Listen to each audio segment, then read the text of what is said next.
Hai, balik lagi di Loading Squad X Ngomen, ngobrolin event ya. Episode kedua ini kita seneng banget pastinya. Udah ada di mana? Udah tahu dong kelihatan ya. Di mana? Pecahan Indonesia. Tepuk tangan dong. Bukan. Halo lu. Di mana? Coba tanya sama Mas Iwan. Tar dulu, gua mau present sama Iwan nih. Nah, ceritanya present nih. Ya kan. Oke, kelihatan dong ya pasti ya. Di tengah kita udah ada siapa? Ada Mas Iwan Hutapea. Halo Mas, selamat sore. Sore. Kita akan ngobrol-ngobrol nih ya untuk sesi sekarang. Sharing session pastinya. Kemarin kita udah sama Mas Toto. Ngobrolin banyak tentang artistik dan lain-lain. Sekarang mungkin pengen tahu nih cerita apa dari Mas Iwan sendiri tentang perjalanannya berkarir di dunia event pastinya. Bisa mungkin sedikit cerita dan sharing ke kita-kita gitu. Udah pasti tahu semua sih. Udah bingung pasti. Di mana-mana ada, Bos. Ya jadi kalau pertama kali dulu gua ikut event itu sebenarnya ya kayak kita yang lain dulu semua berangkatnya dari freelance. Karena dulu apalagi zaman dulu yang namanya IO itu sedikit banget. Lebih banyak promotor. Nah, jadi dulu mula-mulanya ikut di event itu gue bantuin jadi supir. Jadi supir. Pertama kali diajak itu waktu itu ada pertunjukannya konsernya Bobby Brown. Bobby Brown. Nah, jadi gua disuruh nyupir limosin. Bukan limosinnya. Limosinnya ada yang nyupir orang lain. Gua adalah backupnya limosin. Jadi gua nyetir itu BMW. Oke. BMW 730 dulu di sini belum ada, masih mobil import lah dulu. Masih belum umum gitu. Nah, jadi yang gue supirin adalah bodyguardnya. Jadi Bobby Brown sama Whitney Houston di limosin. Gue bawa chief security-nya. Oke. BMW. Nah, itu pertama kali gitu. Pertama kali ikut event. Nah itu yang bani-bani nyuruh lighting designer handal nyuruh siapa? Nyuruh lighting saya ada apa?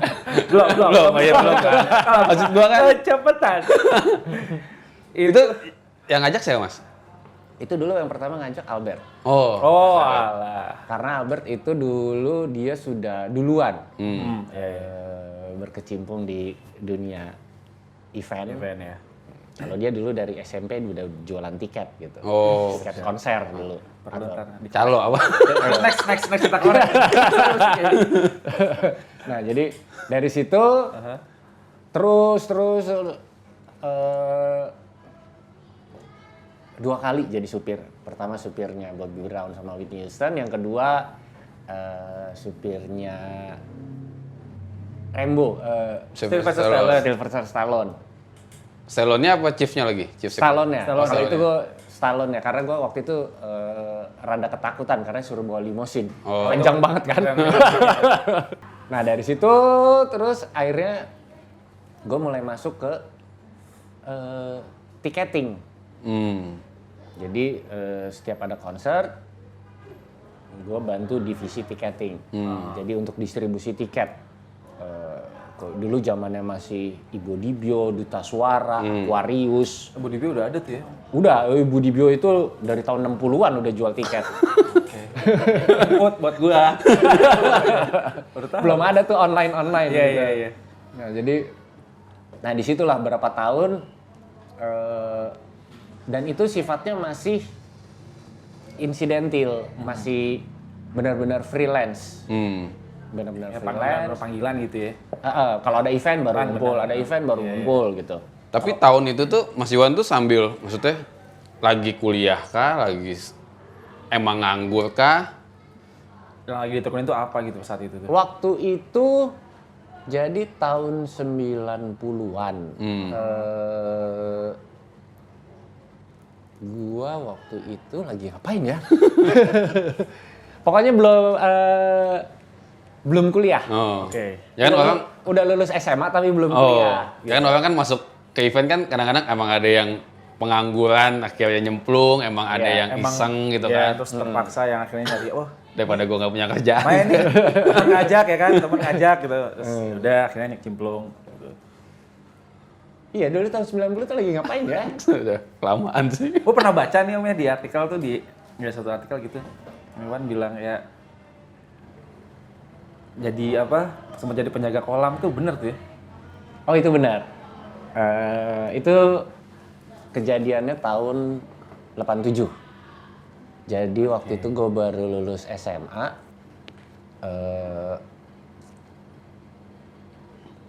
Lulus SMA, terus kita dulu masih penerimaan mahasiswa baru, Oke. nggak keterima. Nggak keterima, baik yang swasta maupun yang negeri. Ya. Yang swasta juga dulu cuma daftar satu karena bokap lagi nggak punya duit. Akhirnya ya udah nggak keterima ke semuanya, nganggur lah.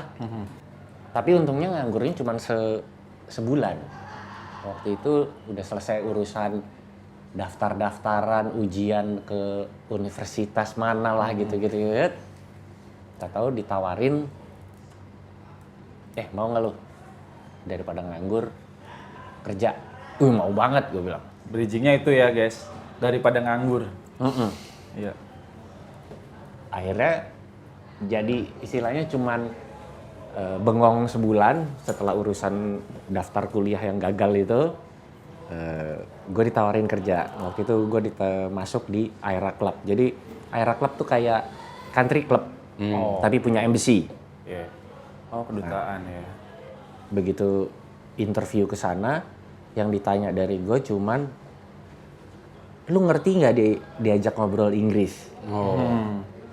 Kalau ngobrol aja ngerti, kalau disuruh jawab mikir. Ngerti sedikit-sedikit lah. Oh ya udah, lo masuk di sini, statusnya jadi kayak harian. Percobaan 3 bulan, habis itu diangkat jadi pegawai. Tugasnya apa? Gue bilang, ya bagian lo di kolam renang. Gitu. Ngapain? Ya udah, ntar dijelasin. Gitu. Akhirnya dikasih ke kepala bagiannya, dijelasin ya. Tugas gua adalah jagain anduk. Oke. Jadi kayak gila. Ini ada locker. Di sini meja gua, di sini anduk bersih, di sini anduk kotor. Gitu. Orang datang bawa voucher gitu. Gua kasih anduk kotor sama kunci locker. Ya udah, ntar dia selesai, anduk kotornya gua taruh sini, kunci lokernya dibalikin. Udah, gitu aja. Itu Berlangsung selama berapa ya? Hampir 1 tahun. hampir 1 tahun. Baru akhirnya ke yang tadi diajakin Om Albert. Belum. Belum tuh. Belum. Panjang. Yuk. Bapak Jadi satu ini. itu emang mesti begitu, gengs. Iya. Nah, jadi dari situ ternyata ada waktu itu temen dia sekolah di Amerika. Temen SMA. Jadi begitu lulus SMA dia berangkat ke Amerika. Nah pas setahun kemudian dia balik. Lu ngapain Wan? Situ kerja di situ. Udah lu masuk kantor bokap gua aja, dia bilang. Oh oke. Dipanggil lah gitu. Udah gue jadi apa ya? Bukan office boy tapi ngebantu semua orang lah. Yang mau suruh fotokopi, ya suruh nganterin surat, ya kemana-mana lah gitu. Nah, tapi fungsi utamanya waktu itu adalah di bagian ekspor impor. Jadi dia adalah bukan ekspor impor, ekspor rotan. Jadi kerjaan gue tuh ngurusin dokumen ekspor sama kontainer. Jadi nggak ada nih hubungannya, nggak ada sama sekali. Jauh dari kolam langsung ke urusannya ke EMKL, ke Bea Cukai, ambil kontainer di Cakung, bawa ke gudang, habis itu dianterin lagi ke Priok, yang gitu. Ngurusin Sukovindo, gitulah. Dokumen ekspor sampai masuk ke bank dan LC cair, gitu. Jadi ya gitu di divisi ekspor. Nah, sampai berapa tahun waktu itu sempet yang pokoknya dunia ekspor gonjang-ganjing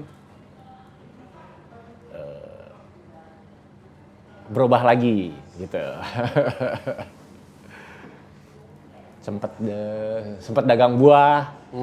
Jadi ikut orang, ternyata perusahaannya dia bangkrut, terus dia ngajak gue untuk jualan buah. Akhirnya udah kita jualan buah dari office ke office, bukannya jual buah yang buka stand ya, buka Outdoor lah tok. ya. Tapi kita jualannya cukup inovatif waktu itu. Jadi datang ke kantor orang pakai dasi, gitu. Tapi cuma naruh brosur. Mau beli buah apa, Bu? Oke. Itu Langsung tok pintu ya. iya. Nah, pertama emang susah, tapi lama-lama cukup kencang. Jadi dalam sehari itu gua harus ngedrop buah ke biasanya tuh kantor-kantor yang banyak ibu-ibunya. Wisma Nusantara, terus yang paling banyak sih di Wisma Nusantara tuh dulu. Itu tiap hari kerjaan gue bawa kantong plastik isi buah, mondar-mandir, naik turun lift barang tuh. Ini kantor ini, ini kantor ini, ini kantor ini, terus gitu. Tiap hari gitu. Itu bukan benar-benar sendiri Mas Iwan sendiri, bukan tim atau Mas Enggak, Iwan karena tim gitu. di kantor itu waktu perusahaannya bangkrut, semua pegawainya udah keluar. Oke. Tinggal gue yang setia. Bukannya setia, karena nggak tahu lagi mau ngapain. Kalau di rumah lebih gila. Ya dari situ akhirnya, nah, abis itu ya gonjang-ganjing gini sampai akhirnya diajaklah ke event waktu itu, yaitu mulai ketemu Bobby Brown, terus selanjutnya sampai berubah total. Banget sih. Sampai akhirnya ya kalau ditanya sekarang pasti kan siapa yang nggak kenal Mas Iwan sebagai Lighting designer. lighting designer gitu. Sebenarnya profesi lighting designer tuh awalnya yang Mas Iwan sendiri nggak sih kalau ternyata gue jadi ngedesain lighting nih gitu. Atau ketertarikan Mas Iwan lebih kepada apakah awalnya lihat satu pertunjukan terus seneng lihat artnya dari segi tekniknya, gue akan kayaknya gue tertarik gitu. Mau deh mendalami apa ya, kan sebenarnya supporting system ya si lighting tuh gitu ya, untuk bikin satu pertunjukan yang wah dan lebih hidup gitu. Dan akhirnya Mas Iwan sendiri kayak punya tes itu tuh gimana gitu awalnya teh, kayak Ya sebenarnya apakah nggak sengaja gitu kan, misalkan tiba-tiba ya sesimpel ini kan kita kadang mikirnya gitu ya, sih di FOH gitu, terus Mas Iwan cuma liatin dulu apakah ada siapa dulu, Om Iwan ngeliat siapa gitu. Nah jadi waktu itu akhirnya tahun setelah sekitar 3 tahun gue mulai berkecimpung di dunia entertain, terutama di bagian tiketing paling banyak ya. Akhirnya kita dari yang freelance ini bikinlah PT. Yang bikin PT itu mula-mulanya bertiga, yaitu Albert, Jimmy, dan Toto. Nah, mereka ini kan semua orang lapangan, nggak punya back office. Akhirnya ditaruhlah gue. Nah, karena background gue ada accountingnya, administrasi dan accounting, jadi gue tuh yang jaga gawang. buku kas, duit ini kemana? duit ini kemana, bayar listrik, bayar telepon, beli kertas, pokoknya administrasi kantor semuanya gitu. Sampai terus etc-nya juga berkembang, karena ternyata dengan bikin bendera pekerjaan itu jadi lebih terkontrol kan oleh mereka bertiga ini, dan terutama di uang jadi lebih terkumpul. Kalau sebelumnya kan ya selesai event ya. habis gitu kan, pulang akhirnya kan kayak gitu ada. Nah, setelah dibikin etc itu akhirnya ya setelah event, nah di situ uangnya mulai berkumpul.